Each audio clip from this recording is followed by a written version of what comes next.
ಅಣಬೆ ಪ್ರಿಯರೇ ಎಚ್ಚರ. ಅಣಬೆ ತಿಂದ ಒಂದೇ ಕುಟುಂಬದ 9 ಮಂದಿ ಅಸ್ವಸ್ಥರಾಗಿದ್ದಾರೆ. ಅಸಲಿಗೆ ಆಗಿದ್ದೇನು ಅಂತ ನೋಡೋದಾದ್ರೆ, ಈ ಹೊಲದಲ್ಲಿ, ಗದ್ದೆ, ತೋಟದಲ್ಲೆಲ್ಲ ಈ ಅಣಬೆಗಳೆದಳುತ್ತೆ. ಅಕ್ಕಿ ಅಣಬೆ ಅಂತೆ, ಆ ಅಣಬೆ, ಈ ಅಣಬೆ ಅಂತ ಹೇಳ್ಬಿಟ್ಟು ಸಿಕ್ಕಾಬಟ್ಟೆ ಅಣಬೆಗಳು ಎದಳುತ್ತೆ. ಈ ಹೊಲದಲ್ಲಿ ರಾಶಿ ರಾಶಿ ಅಣಬೆಗಳು ಕಂಡ ಮಾಲೀಕರು ಖುಷಿಯಿಂದ ಅವುಗಳನ್ನ ಮನೆಗೆ ತಂದು ಸಾಂಬಾರು ಮಾಡ್ತಾರೆ, ಪಲ್ಯ ಮಾಡ್ತಾರೆ. ಅದನ್ನ ಸೇವಿಸಿದಂತಹ ಪಾಪ 9 ಮಂದಿ ಅಸ್ವಸ್ಥರಾಗಿದ್ದಾರೆ. ಈ ಒಂದು ಹೋರಾಟವನ್ನ ಮಾಡ್ತಾ ಇದ್ದಾರೆ ಈ ಅಸ್ವಸ್ಥರಾಗಿ.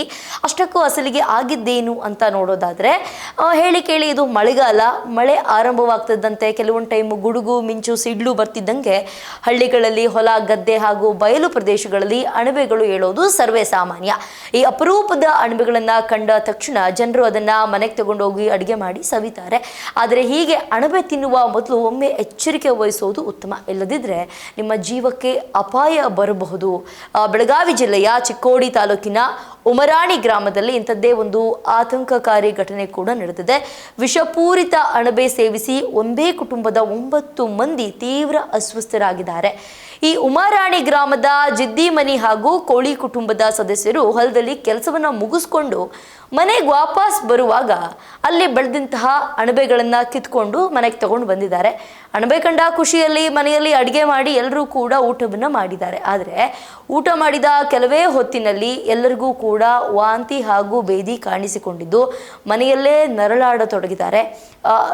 ಇದಕ್ಕೇನಾಯಿತು ಅಂತಂದರೆ, ವರದಿಗಳ ಪ್ರಕಾರ, ಒಂದಷ್ಟು ಜನ ಹೇಳೋದ್ರ ಪ್ರಕಾರ, ಡಾಕ್ಟರ್ಗಳು ಹೇಳೋದ್ರ ಪ್ರಕಾರ, ಅಣಬೆ ಬೆಳೆದಿದ್ದ ಹೊಲಕ್ಕೆ ಅದರ ಮಾಲೀಕರು ಏನಿರ್ತಾರೆ, ಕ್ರಿಮಿನಾಶಕ ಔಷಧಿಯನ್ನು ಹೊಡೆದಿರ್ತಾರೆ, ಕಳೆನಾಶಕ ಹೊಡೆದಿರ್ತಾರೆ. ಈ ಥರ ಒಂದಷ್ಟು ವಿಷದ ಅಂಶ ಇರುವಂತಹ ಔಷಧಿಗಳನ್ನ ಅಲ್ಲಿ ಹೊಡೆದಿರ್ತಾರೆ.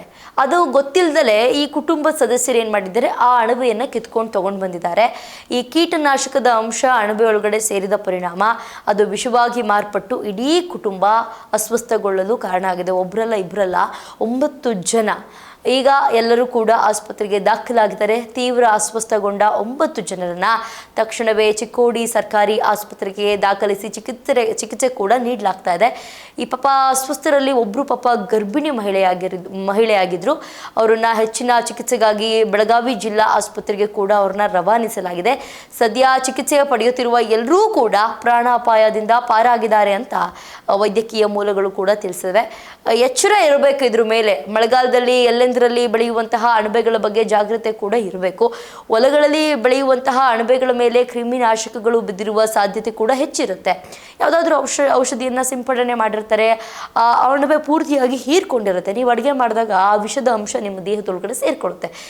ಇನ್ನೂ ಒಂದಷ್ಟು ಜನ ಈ ಸ್ಪ್ರೇ ಏನೂ ಮಾಡಿಲ್ಲ ಅಂದರೂ ಕೂಡ ಕೆಲವು ಜಾತಿಯ ಅಣಬೆಗಳು ಕೂಡ ನೈಸರ್ಗಿಕವಾಗಿಯೇ ವಿಷಕಾರಿಯಾಗಿರುತ್ತೆ. ಅದು ಹುಟ್ಟುತ್ತಾನೆ ವಿಷಕಾರಿಯಾಗಿರುತ್ತೆ. ಅವುಗಳನ್ನು ಗುರುತಿಸೋದು ಸ್ವಲ್ಪ ಕಷ್ಟ. ಅಣಬೆ ತರುವ ಮುನ್ನ ಅವು ಬೆಳೆದ ಜಾಗ ಹಾಗೆ ಅವುಗಳ ವಿವಿಧಗಳ ಬಗ್ಗೆ, ಅಂದರೆ ಅಣಬೆಗಳಲ್ಲಿ ವಿವಿಧ ತಳಿಗಳಿರುತ್ತೆ. ಯಾವುದದು ತಿನ್ನಬಹುದಾ, ತಿನ್ನಬಾರ್ದಾ, ಇದು ವಿಷನಾ, ಇದಲ್ವಾ ಅಂತ ಸ್ವಲ್ಪ ತಿಳ್ಕೊಳ್ಬೇಕು. ಅದ್ರ ಬಗ್ಗೆ ಖಚಿತ ಮಾಹಿತಿ ಇರಬೇಕು. ಅಪರಿಚಿತ ಅಣಬೆಗಳು, ದಾರಿಲಿ ಹೋಗ್ತಿರ್ತೀವಿ, ಎಲ್ಲೋ ಒಂದು ಕಡೆ ಅಣಬೆ ಸಿಕ್ಕುತ್ತೆ ಅಂತ ಹೇಳ್ಬಿಟ್ಟು ತಗೊಂಡು ಬಂದು ಮಾಡ್ಕೊಂಡು ತಿನ್ನೋದಲ್ಲ.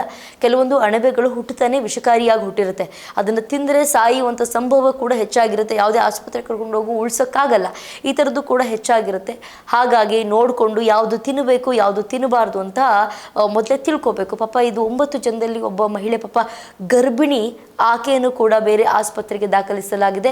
ಪುಣ್ಯಕ್ಕೆ ಯಾರಿಗೂ ಕೂಡ ಏನೂ ಕೂಡ ತೊಂದರೆಯಾಗಿಲ್ಲ. ಅಸ್ವಸ್ಥರಾಗಿರೋರೆಲ್ಲರೂ ಕೂಡ ಈಗ ಆರಾಮವಾಗಿದ್ದಾರೆ. ಇನ್ನು ಮುಂದೇನಾದರೂ ಎಚ್ಚೆತ್ಕೋಬೇಕು. ಈ ಅಪರಿಚಿತ ಅಣಬೆಗಳು, ಒಂದಷ್ಟು ಜನ ಯಾರೋ ವಿಡಿಯೋ ಮಾಡಿ ಹಾಕಿರ್ತಾರೆ ಅಂತ ಯಾವುದೋ ಕಾಯಿಗಳನ್ನ ಕಿತ್ಕೊಂಡು ಬಂದು ಅಡುಗೆ ಮಾಡುವಂಥದ್ದು ನೀವು ನೋಡಿರ್ಬೋದು. ಇತ್ತೀಚಿನ ಸ್ವಲ್ಪ ದಿನಗಳ ಹಿಂದೆ ಯಾವುದೋ ಒಂದು ಕಾಯಿ ಅಥವಾ ಎಲೆ ಯಾರೋ ಇನ್ಸ್ಟಾಗ್ರಾಮ್ನಲ್ಲೋ ಯೂಟ್ಯೂಬ್ನಲ್ಲೋ ವಿಡಿಯೋ ಮಾಡಿ ಹಾಕಿದ್ರು, ಇದನ್ನು ತಿಂದರೆ ಒಳ್ಳೇದಾಗುತ್ತೆ ಅಂತ. ಪಾಪ ಮನೇಲಿದ್ದಂಥ ಆಕೆ ಅದನ್ನು ಕಿತ್ಕೊಂಡು ಬಂದು ಅಡುಗೆ ಮಾಡಿ ಹಾಕಿದ್ದಾಳೆ. ಎಲ್ಲರೂ ಕೂಡ ಅಸ್ವಸ್ಥರಾಗಿದ್ದಾರೆ. ಇದ್ರ ಬಗ್ಗೆ ನಾಲೆಡ್ಜ್ ಇರಬೇಕು. ಏನು ತಿನ್ನಬೇಕು, ಏನು ತಿನ್ನಬಾರ್ದು ಅನ್ನೋದು ಬಹಳ ಮುಖ್ಯ ಆಗುತ್ತೆ. ಇನ್ನು ಮುಂದೇನಾದರೂ ಅಪರಿಚಿತ ಅಣಬೆಗಳು ಅಥವಾ ಅಪರಿಚಿತ ತರಕಾರಿ ಸೊಪ್ಪುಗಳನ್ನ ತಿಂದು ಜೀವಕ್ಕೆ ಸಂಚಕಾರಕ ತಂದುಕೋಬೇಡಿ ಅಂತ. ಇದಾಗಿತ್ತು ಇವತ್ತಿನ ವಿಶೇಷ. ನೋಡ್ತಾ ಇರಿ ಸ್ಪೀಡ್ ನ್ಯೂಸ್ ಕನ್ನಡ. ಸುದ್ದಿ ನಿಮ್ಮದು, ವೇಗ ನಮ್ಮದು.